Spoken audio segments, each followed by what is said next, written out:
আসসালামু আলাইকুম রহমতুল্লাহি বারাকাতুহু। প্রিয় বন্ধুরা, আশা করি আল্লাহ পাকের অশেষ মেহেরবানিতে আপনারা সকলে ভালো আছেন।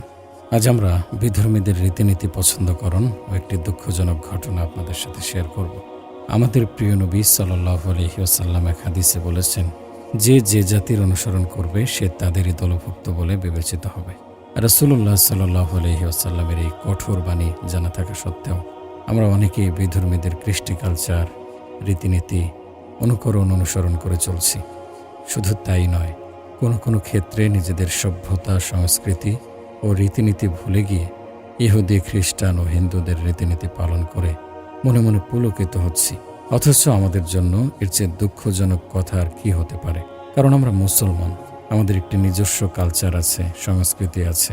আমাদের এই সভ্যতা, সংস্কৃতি যে কোনো সভ্যতা সংস্কৃতির চেয়ে বহুগুণে উন্নত, মানব জীবনের জন্য যে কোনো বিচারে অধিক কল্যাণময়। সুতরাং আমরা কেন নিজস্ব সংস্কৃতি বাদ দিয়ে অপরের সংস্কৃতি গ্রহণ করতে যাব, যা কোনো ক্ষেত্রে বাহ্যিক দৃষ্টিতে আধুনিক ও স্ট্যান্ডার্ড বলে মনে হলেও সার্বিক দিক বিচারে মানুষের জন্য তা কল্যাণকর তো নয়ই, কিছু ক্ষেত্রে মারাত্মক ক্ষতিকরও বটে। বিধর্মীদের রীতিনীতি অনুসরণ করার সময় আমরা একটিবারের জন্য চিন্তা করে দেখি না যে কোনো খ্রিস্টান, ইহুদি কিংবা অন্য কোনো ধর্মাবলম্বীরা তো আমাদের তাহজিব, তামাদ্দুন, রীতিনীতি অনুসরণ করে না, পছন্দ করে না, ভালোবাসে না। বরং তারা নিজ নিজ চিন্তা, চেতনা, রীতিনীতি ও সভ্যতা, সংস্কৃতি অনুসরণ করে চলে। অমুসলিম জাতির অনুসরণের দ্বারা শুধু যে কেবল জাতীয় স্বকীয়তায় কুঠারাঘাত করা হয় তাই নয়, বরং এর মাধ্যমে দুনিয়ার জীবনেও নানারূপ সমস্যার সম্মুখীন হতে হয়, মাসুল গুনতে হয় কড়াগণ্ডায়। আর আখেরাতের অন্তহীন কষ্ট ও লাঞ্ছনা বঞ্চনা তো আছেই। শিক্ষা গ্রহণের নিমিত্তে মহান আল্লাহ পাক পরলৌকিক জীবনের দু একটি ঘটনা মানুষকে দেখিয়ে থাকেন। মক্কা শরীফে সংঘটিত এরূপ একটি মর্মান্তিক ঘটনাই এবার আপনাদের সামনে পেশ করছি। মাওলানা ফাতাহ মোহাম্মদ রহমতুল্লাহি আলাইহি বলেন, শাইখ দাহহান নামক মক্কার বড় এক আলেম ঘটনা বর্ণনা করে বলেছেন, মক্কা মুআজ্জামায় এক মাওলানা বসবাস করতেন। একদা তার মৃত্যু হলে যথারীতি দাফন কাফনের যাবতীয় কাজ সমাপ্ত করে তার আত্মীয় স্বজনরা বাসায় ফিরে আসে। কিছুদিন পর ওই এলাকার আরেক ব্যক্তির মৃত্যু হয়। তাকেও এই আলেমের পাশে কবর দেওয়ার সিদ্ধান্ত হয়। সিদ্ধান্ত অনুযায়ী নির্ধারিত স্থানে কবর খোঁড়া শুরু হলো। উপস্থিত লোকজন কয়েকদিন পূর্বে মৃত্যু হওয়া আলেম সাহেবকে নিয়ে বিভিন্ন কথা বলাবলি করল। কেউ ভালো বলল, কেউ মন্দ বলল, তবে ভালো বলার মাত্রাটাই বেশি। এভাবেই ধীরে ধীরে এগিয়ে চলছে কবর খননের কাজ। খননের কাজ শেষ হয়নি, সামান্য কাজ এখনো বাকি আছে। ঠিক এমন সময় পাশের কবরের মাটি ভেঙে আলেম সাহেবের কবর উন্মুক্ত হয়ে গেল। কিন্তু কি আশ্চর্য, সেখানে আলেম সাহেবের লাশ নেই, বরং তদস্থলে তারা এমন পরমা সুন্দরী এক যুবতী মেয়ের লাশ দেখতে পেল, আকার আকৃতিতে যাকে ইউরোপিয়ান বলেই মনে হলো। এ দৃশ্য দেখে সকলের চোখ ছানা পড়া, বিস্ময়ে বিস্ফারিত। খানিক সময় কেউ কোনো কথা বলতে পারল না, যেন সবাই সম্মিত হারিয়েছে। এক সময় গুঞ্জন শুরু হলো, চলতে লাগলো ব্যাখ্যা বিশ্লেষণ। যে যা পারছে বলছে, কিন্তু আসল রহস্য রয়ে গেল দৃষ্টির অন্তরালে।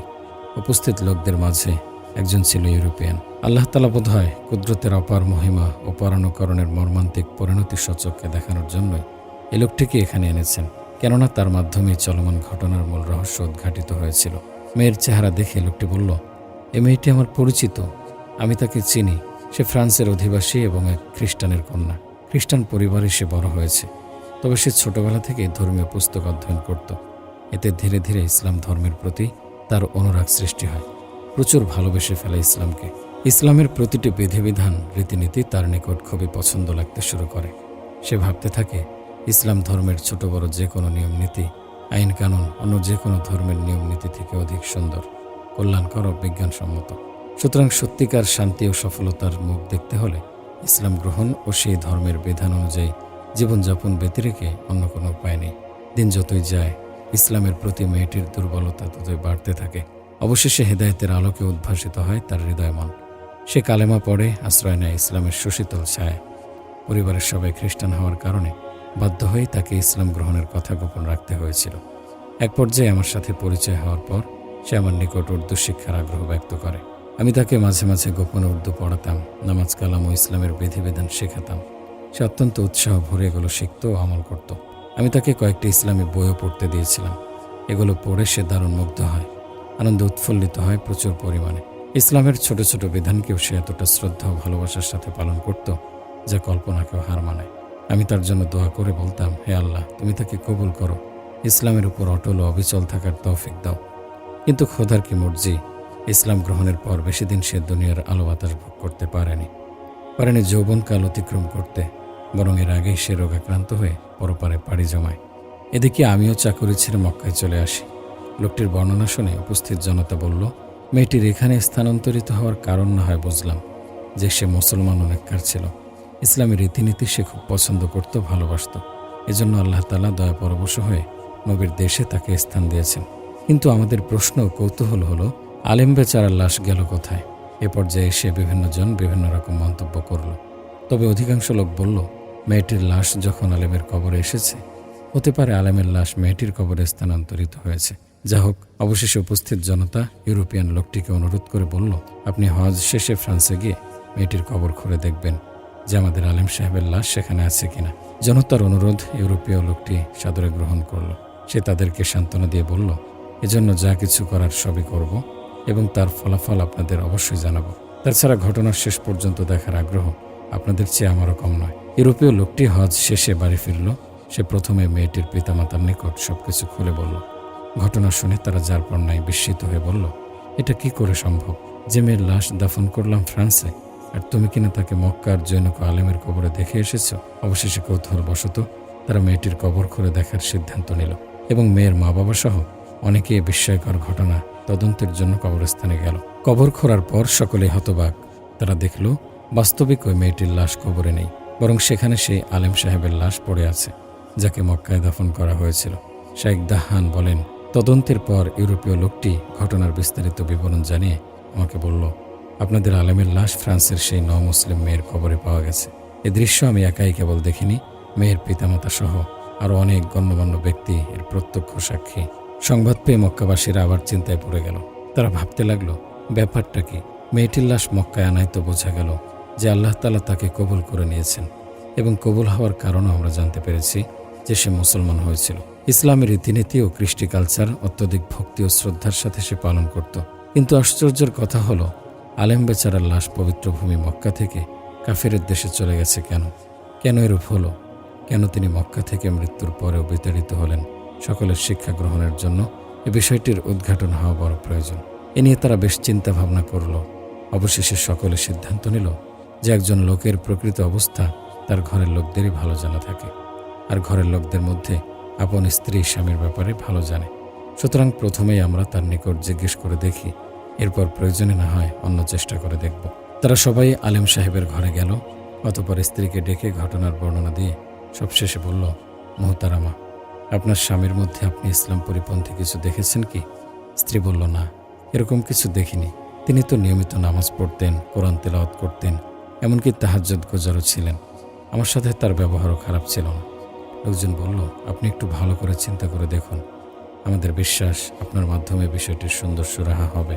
লোকদের কথায় আলেম সাহেবের স্ত্রী গভীর চিন্তায় ডুবে গেল। কিছুক্ষণ পর সে মাথা উত্তোলন করে বলল, হ্যাঁ, একটা দোষ অবশ্য তার মধ্যে ছিল। তা এই যে আমার সাথে দৈহিক সম্পর্ক স্থাপনের পর যখনই তিনি গোসল করতে যেতেন, তখনই বলতেন, খ্রিস্টানদের ধর্মে এই ব্যাপারটি বড়ই সহজ। স্ত্রী সম্ভোগের পর তাদের ধর্মে গোসল ফরজ হয় না, তাই শীতের মধ্যে কষ্ট করে গোসল করার প্রয়োজন পড়ে না। এতটুকু শুনে কৌতূহলী জনতা বলতে লাগলো, মুহতারামা, আপনাকে আর বলতে হবে না, আমরা সবকিছু বুঝে নিয়েছি। আপনার স্বামী নামাজ, রোজা, তিলাওয়াত, তাহাজ্জুদ ইত্যাদি ধর্মীয় বিধান ঠিকমতো পালন করলেও খ্রিস্টানদের রীতিনীতি তিনি পছন্দ করতেন। তাই আলেম হওয়া সত্ত্বেও তার লাশকে খ্রিস্টান জাতির দেশে নিক্ষেপ করা হয়েছে। প্রিয় দর্শক, এ লোকটি বাহ্যত মুত্তাকি আলেম ও পুরোপুরি মুসলমানই ছিলেন, কিন্তু কাফিরদের একটিমাত্র রীতিকে ইসলামী রীতির মোকাবেলায় বেশি পছন্দ করেছিলেন। তাই তাকে ইসলামী দেশ থেকে অমুসলিম দেশে বিতাড়িত করা হয়েছে। পক্ষান্তরে সে মেয়েটি বাহ্যত অমুসলিম হলেও গোপনে ইসলাম গ্রহণ করে উহার রীতিনীতিকে মনে প্রাণে পছন্দ করায় ইসলামের দেশে তাকে স্থান দেওয়া হয়েছে। বলা বাহুল্য যে এ ধরনের ক্ষেত্রে সকলের বেলায় লাশ স্থানান্তরিত হওয়া আবশ্যকীয় নয়, তবে আল্লাহ পাক মাঝে মধ্যে এরূপ করিয়ে দেখিয়ে দেন যাতে মানুষ শিক্ষা গ্রহণ করে।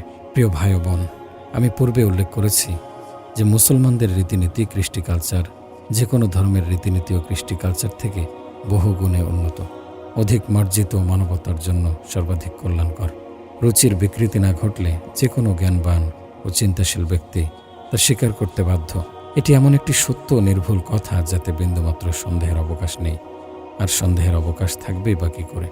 এ ধর্মের বিধান তো মানব রচিত কোনো বিধান নয়, বরং এ বিধান দিয়েছেন সেই মহাপরাক্রমশালী প্রজ্ঞাময় আল্লাহ তাআলা, যিনি মানুষকে কেবল সৃষ্টি করেননি, বরং তাদের সার্বিক কল্যাণ অকল্যাণের ব্যাপারেও সম্যক জ্ঞাত।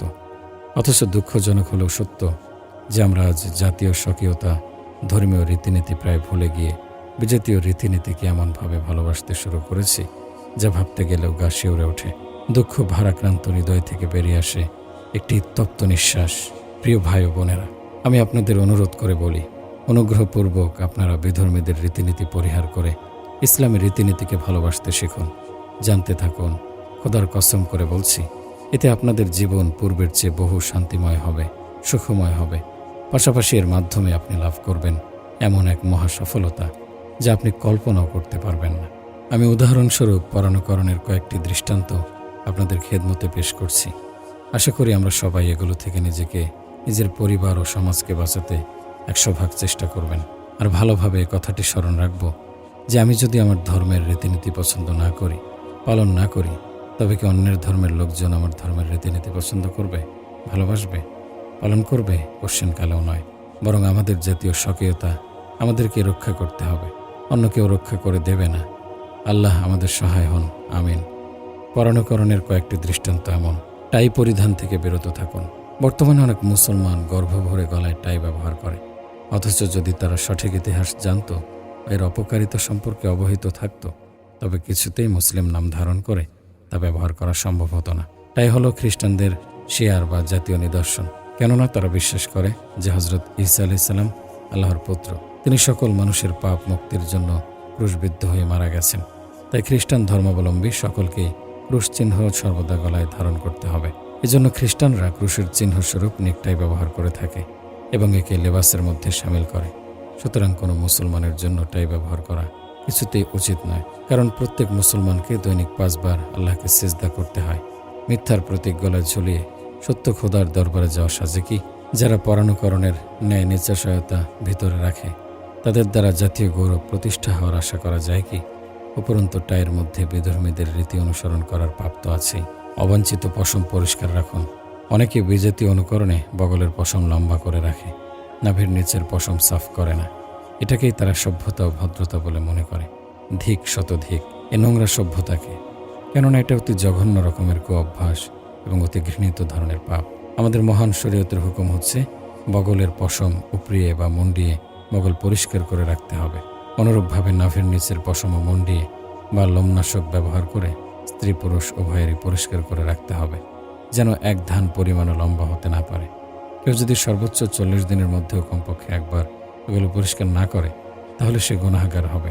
অনেক সময় কোনো কোনো পুরুষ বিধর্মীদের অনুকরণে মাথার চুল পিছনের দিকে কামিয়ে বা ছোট করে সামনের দিকে লম্বা করে রাখে।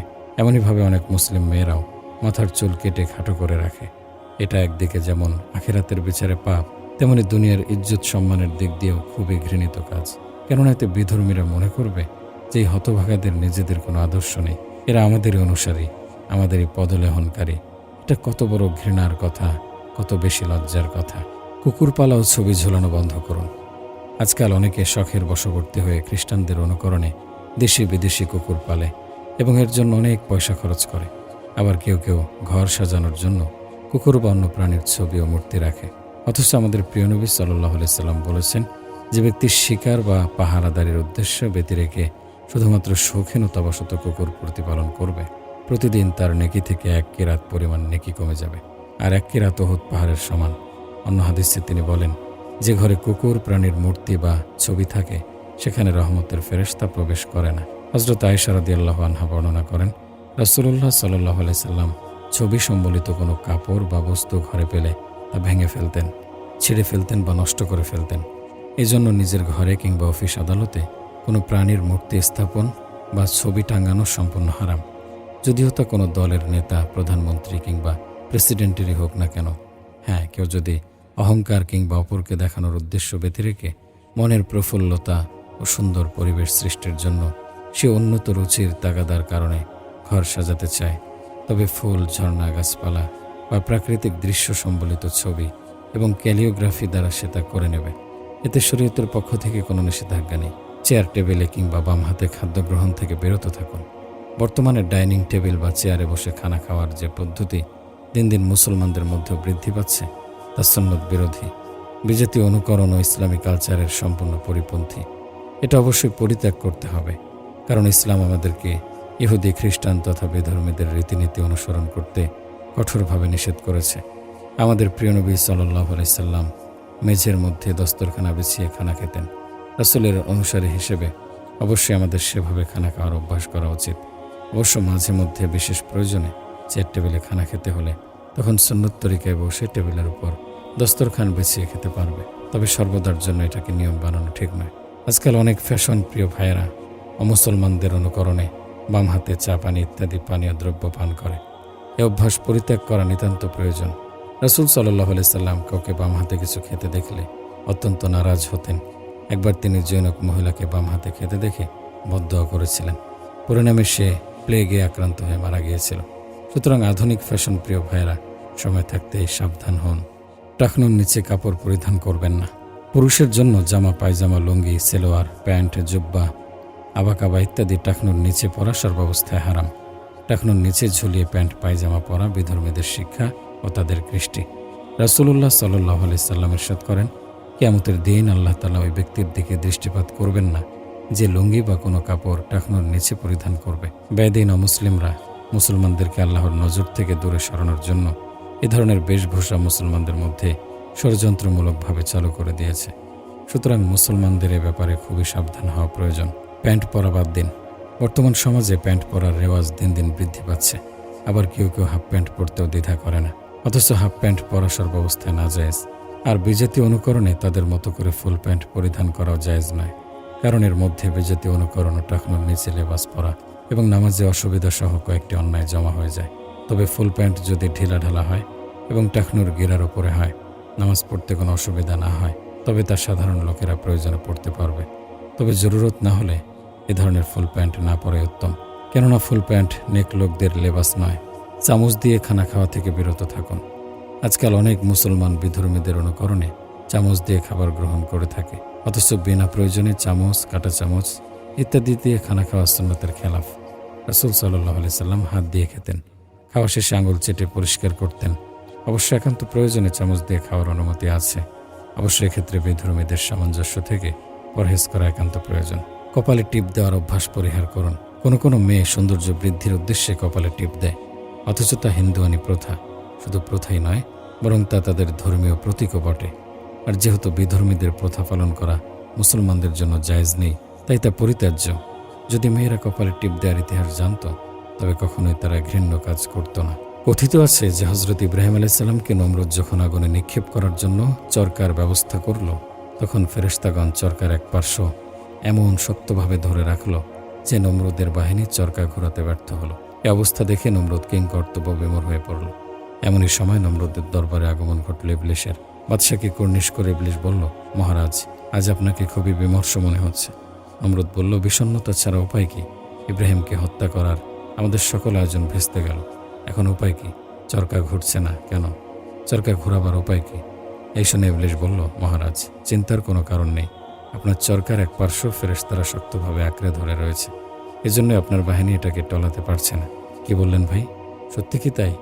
তাহলে এটাকে ঘোরাবার উপায় কি? ইবলীস একটু চিন্তা করে বলল, আজ এখানে আপনার রাজ্যের সকল সুন্দরী নারীকে জমায়েত করুন। এরপর তাদের সাথে নাচ গান এবং অবৈধ মেলামেশার বন্দোবস্ত করুন। তখনই দেখবেন নূরের তৈরি ফেরেশতারা আর এখানে থাকতে পারছেন না। আর তখন আপনার সৈনিকদের চরকা ঘোরাতেও আর কোনো সমস্যা থাকবে না।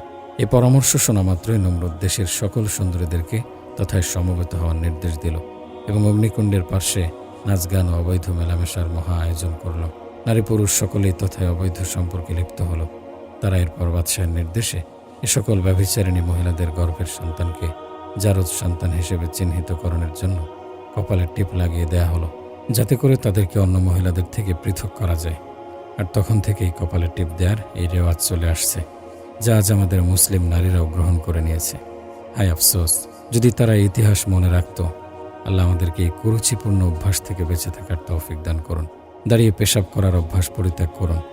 দাঁড়িয়ে পেশাব করার প্রথা প্রাক ইসলামিক যুগে আরব দেশে প্রচলিত ছিল। বর্তমানে প্রগতির ধ্বজাধারী আধুনিক লোকেরা সেই বর্বর যুগের প্রথাকেই প্রগতি মনে করে পরের অনুসরণে নিজেদের গৌরবোজ্জ্বল আদর্শকে পদদলিত করত দাঁড়িয়ে পেশাব করতে অভ্যস্ত হয়ে পড়েছে। এই অন্ধ অনুকরণ সীমাহীন পর্যায়ের অন্যায়, মহাপাপ। আল্লাহ পাক সকলকে এ থেকে হেফাজত করুন, আমিন। 1 মিনিট নীরবতা পালন, কফিনে বা কবরে ফুল দ্বারা শ্রদ্ধাঞ্জলি প্রদর্শন থেকে বিরত থাকুন। বিজাতীয় সংস্কৃতির অন্ধভক্তরা কোনো রাজনীতিবিদ বা বড় কোনো ব্যক্তি মারা গেলে তার কফিন বা কবরের উপর পুষ্পস্তবক অর্পণ করে শ্রদ্ধা প্রদর্শন করে, অথচ শরীয়তের কোনো ভিত্তি নেই। কোনো নবী রাসূল, সাহাবায়ে কেরাম, তাবেঈন বা কোনো বুজুর্গের লাশকে এমনভাবে শ্রদ্ধা প্রদর্শন করার কোনো প্রমাণ নেই। এটা যদি কোনো পুণ্যের কাজই হতো তাহলে তারা অবশ্যই তা করতেন। যেহেতু শরীয়তের কোনো অস্তিত্ব নেই, তাই তা অবশ্যই পরিত্যাজ্য। মৃত ব্যক্তির জন্য ইস্তিগফার, তেলাওয়াত ও দোয়ায়ে মাগফিরাত করা এবং তার কবর জিয়ারতের উদ্দেশ্যে হাজির হওয়া, এটাই তার প্রতি শ্রদ্ধা ও ভক্তি প্রকাশের উত্তম একমাত্র পদ্ধতি। আল্লাহ পাক আমাদের সকলকে বিধর্মীদের অনুসরণ থেকে হেফাজত করুন এবং রাসূলুল্লাহ সাল্লাল্লাহু আলাইহি সাল্লামের নুরানি সুন্নাত মোতাবেক জিন্দেগি গঠন করার তৌফিক দিন, আমিন।